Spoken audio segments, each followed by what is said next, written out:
when I look back several years ago to the place where we were when John went to Texas to do this exact same job, I am so incredibly grateful that we stuck it out. Because at the time, it would have been really, really easy to throw in the towel. That's part of what I think my gifting is when I sit with my clients and we're sitting in some of these hard situations, because I know how hard it is to leave the stability or what feels like stability of a 9-to-5.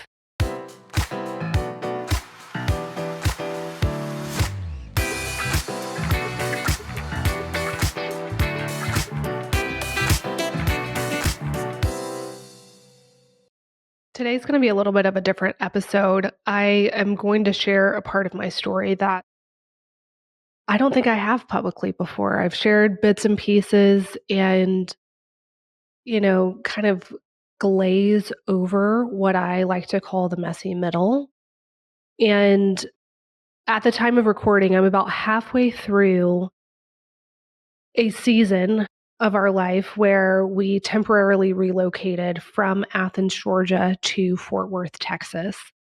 And it has been extremely hard picking up our family and going. The reason why we're there is John is a reservist in the Marine Corps and is coming up on 20 years of service. And they asked him this time for to come on for 3 months to do a job. And while this season has been extremely difficult, it's been a reminder of where we are and our ability to have the flexibility in our life is something that earlier, younger me prayed for. And the blessings that we have and the flexibility that we have to be able to pick up and move no matter how difficult it is not a place that we've always been. And John, earlier, several years ago, was doing this exact same job in Texas for 6 months. And we didn't have the flexibility to go. And it was at a time in our lives, we had just had our second son. We were in what I call the messy middle of scaling, to where we had not left our 9-to-5s yet, but we had scaled exponentially in our short-term rental business. But we were so close to being able to leave our 9-to-5, but we weren't there yet. And it was almost to a point where it broke us. And if you've heard me tell my story of growth and scale, it's how I typically present this story is, we were both working great 9-to-5s. We were building something for other people. And I'll never forget that moment. We had a 10-month-old son and we said, something's got to give. Something has got to change. We're building something for other people, but we're not building anything for ourselves. And then we opened our first property. And it was so wildly successful that we scaled to 5 properties in the next 6 months. What I want to share is what happened after that, in between that messy middle of what that looks like when you are in absolute thick of it. Because it almost broke us. We say we scaled, it was so wildly successful that we scaled to this and yeah, blah, blah. I don't really ever talk about how hard that really was. And what brought this up was we were sitting at dinner this past weekend in Fort Worth with some of our dear friends, their clients. They have short-term rentals of their own. And Rudy, I'm going to say his name, Rudy asked us the question. He said, what happened in there? What does this look like when you're trying to get to this point? Because we all see, 7-figure short-term rental hosts, we see where you are now, but very few of us have been able to hear about that middle part. And so I'm kind of stalling because it's not easy to talk about. And I think that's why it's so important to share. We scaled to 5 properties, and we opened that next one, our fifth, in August. And then we had Rowan, our second son, in December. And we opened property number 5 in August, and we had our second son, Rowan, at the beginning of December. And scaling from 1 property to 5 properties over the course of a 7-8 month period is not for the faint of heart. For any of you who have done it, 4 of those were owned properties. 1 of them was an arbitrage property. And number 5 was actually the arbitrage property because there is significant capital investment involved, obviously, with the purchasing and down payments and furnishing of them. And we just had, gone pedal to the metal for quite some time, in addition to me being pregnant at that point with a toddler. And pregnancy is not something that agrees with me very well. I get very sick, and we were already in the thick, had committed, signed contracts. All of those purchase properties were new construction. So we were going through the build process. And so that in and of itself, while juggling travel with the 9-to-5s, had been a lot on us. And once we got the 5th one open, we said, all right, we're going to take a little breather. We're going to just kind of hold off a little bit before we open our next. And so at that point, I say hold off a little while. We kind of had the arbitrage bug. So after we had Rowan and I was on maternity leave, we decided to do another arbitrage property and try and build that up. And we went with a furnished property in the Orlando market that wasn't the greatest fit for us, but that's another story for another day. And all the while, I say every 5th property-ish is about time to start sourcing some things. We had the systems, the processes, the automations, and I was building out those systems and figuring out which property management softwares to use, which integrations to make our lives easier. We had that rapid season of growth and scale. And that's when I put on my COO hat and figured out how I actually wanted to automate all of the systems. But I tried 5 or 6 different PMS systems during that time. And, it was just a time of figuring it all out. How is this process going to work? It was messy. We were further along than beginners, but I was still figuring out how to make this business work for us. And on top of juggling, again, 9-to-5s all over the place. And after we had Rowan, John, his sales territory was covering the entire state of Georgia. And when we were first married and,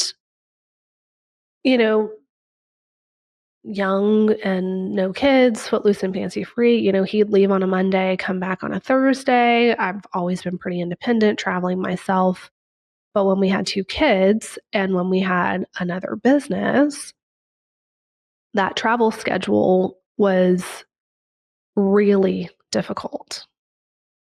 Really difficult because I, said I didn't sign up to be a parent by myself, and, put a lot of expectations on him to be home. So he was driving 5 hours one way, then, turning around and coming back to be there for bath and bedtime because I was juggling short-term rentals as well as my COO job and just all of this stuff. And it was a lot. It was a lot. And when I say it almost broke us in so many ways. And it got to a point Rowan was born in December. by the time we opened that arbitrage in Orlando in March, and then April rolled around, and we were just at each other's throats all the time. The short-term rentals were a lot on us. The travel schedule was a lot. Having 2 kids, 2 and under, was a lot. And we took it out on each other. And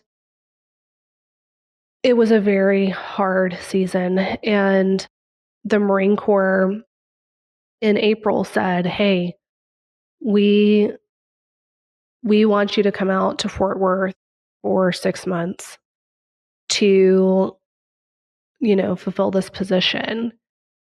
And we were both at a point of saying, you know what, we really need a break here. I think that this is a good opportunity, because personally, we were both kind of done. And so in the middle of all of this, we had leveraged some business credit to furnish quite a few of these properties. And John, for some reason, it had attached a business credit card to all of his personal Amex cards. And we were running our business finances at the time through an online bank called Cabbage. Now we use Relay Financial, highly recommend Relay. Let this be a cautionary tale. Cabbage was purchased and acquired by American Express, which American Express essentially wanted to just shut them down. So we got a notification that they were going to be closing the doors of Cabbage. We would need to drain down the account, and our business credit cards were set to have a weekly payment come out of that Cabbage bank account. So we said, all right, we'll let these weekly payments keep going. And all future deposits are going into a different bank account, but we're going to let this drain down. So they wanted to send us a check. We're like, we don't want a check. Just let the payment drain down. Well, they ended up shutting down Cabbage ahead of time. And since we had a weekly payment draft set up, even when they shut down Cabbage, Amex kept trying to pull a weekly payment from that bank account that the door shut.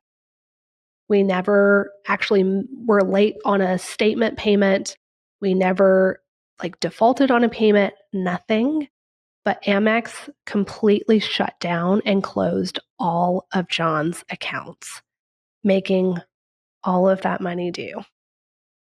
Not just business, but personal. And we're talking tens of thousands of dollars, guys.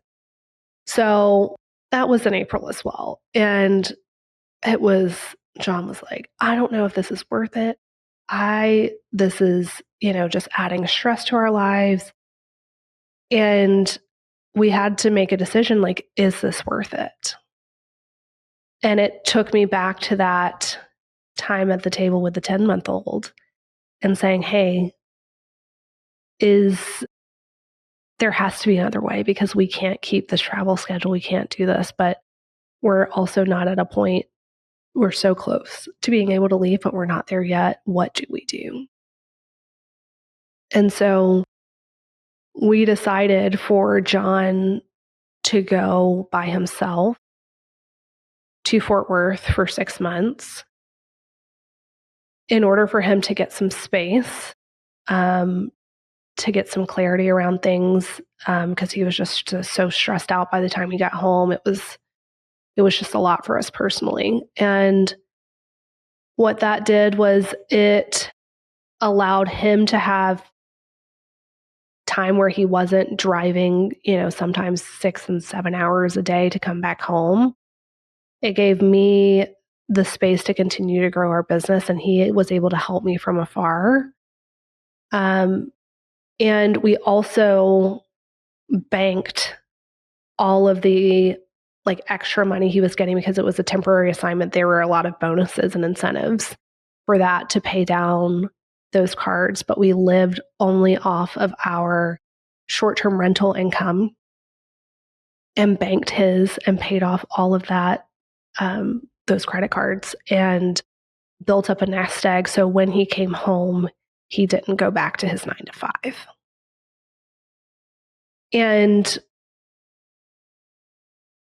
that's why I say when I share Texas is hard this time, it absolutely is. But when I look back several years ago to the place where we were when John went to Texas to do this exact same job, I am so incredibly grateful that we stuck it out.